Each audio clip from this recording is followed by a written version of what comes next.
యోహాను సువార్త 12వ అధ్యాయము చదువుకుందాం. కాబట్టి యేసు తాను మృతుల్లో నుండి లేపిన లాజరు ఉన్న బెతనియాకు పస్కా పండుగకు 6 దినములు ముందుగా వచ్చెను. అక్కడ వారు ఆయనకు విందు చేసిరి. మార్త ఉపచారము చేసెను. లాజరు ఆయనతో కూడా భోజనముకు కూర్చున్న వారిలో ఒకడు. అప్పుడు మరియా మిక్కిలి ఇలువగల జటామాంసి అత్తరు 1 సేరున్నర ఎత్తు తీసుకుని యేసు పాదములకు పూసి తన తల వెంట్రుకలతో ఆయన పాదములు తుడిచెను. ఇల్లు ఆ అత్తరు వాసనతో నిండెను.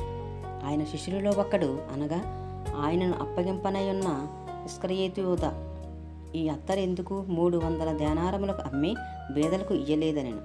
వాడిలాగా చెప్పినది బేదల మీద శ్రద్ధ కలిగి కాదు గాని, వాడు దొంగయ్య ఉండి తన దగ్గర డబ్బు సంచి ఉన్నందున అందులో వేయబడినది దొంగలించుచూ వచ్చెను గనుక అలాగూ చెప్పెను.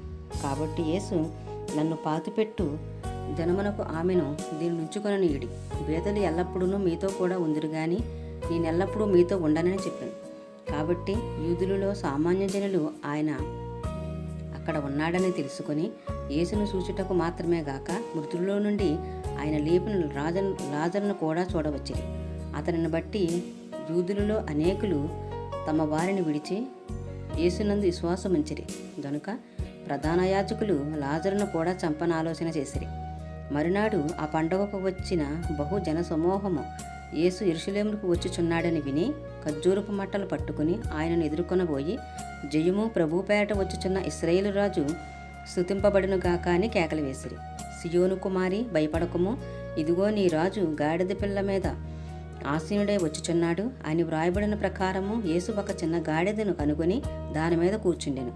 ఆయన శిష్యులు ఈ మాటలు మొదట గ్రహింపలేదు గాని యేసు మహిమపరచబడినప్పుడు అవి ఆయనను గూర్చి వ్రాయబడిననియు వారు ఆయనకు వాటిని చేసిరనియు జ్ఞాపకమునకు తెచ్చుకునిరి.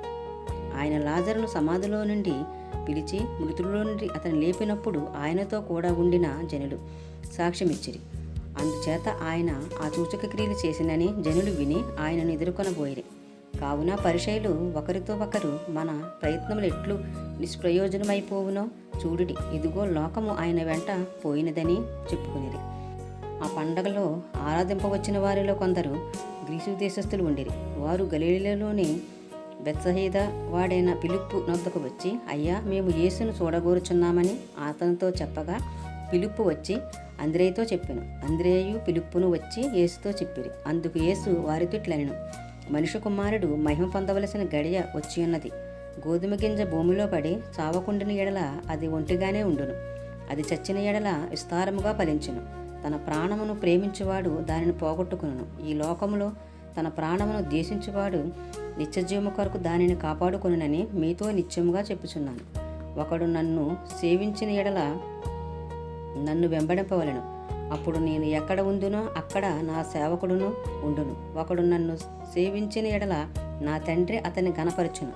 ఇప్పుడు నా ప్రాణము కలవరపడుచున్నది. నేనెందును తండ్రి, ఈ గడియ తటసింపకుండా నన్ను తప్పించుము. అయినను ఇందుకోసరమే నేను ఈ గడియకు వచ్చి తిని తండ్రి, నీ నామము మహింపరచుమని చెప్పాను.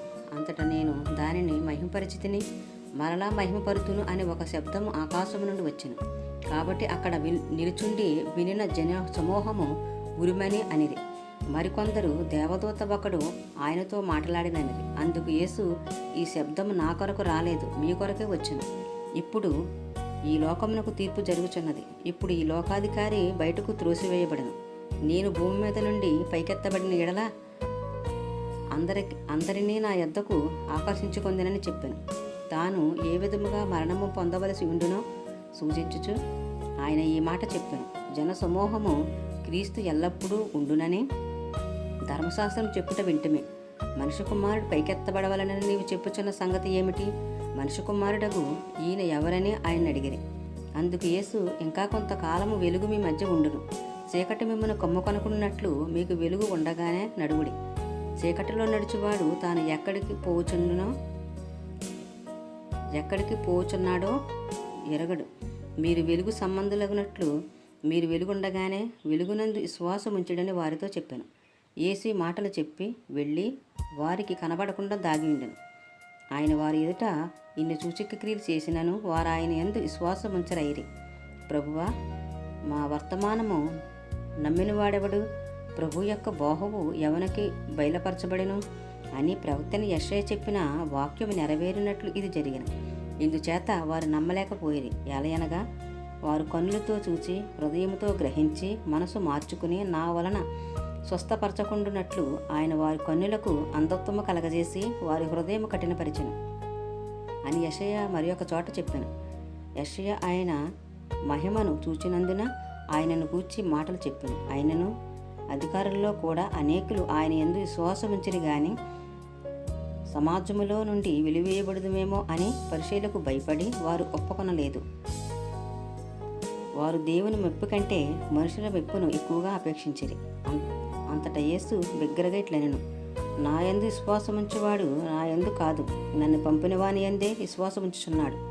నన్ను చూచువాడు నన్ను పంపిన వారినే చూచుచున్నాడు. నా యందు విశ్వాసముంచు ప్రతివాడు చీకటిలో నిలిచి ఉండకున్నట్లు నేను ఈ లోకమునకు వెలుగుగా వచ్చి ఉన్నాను.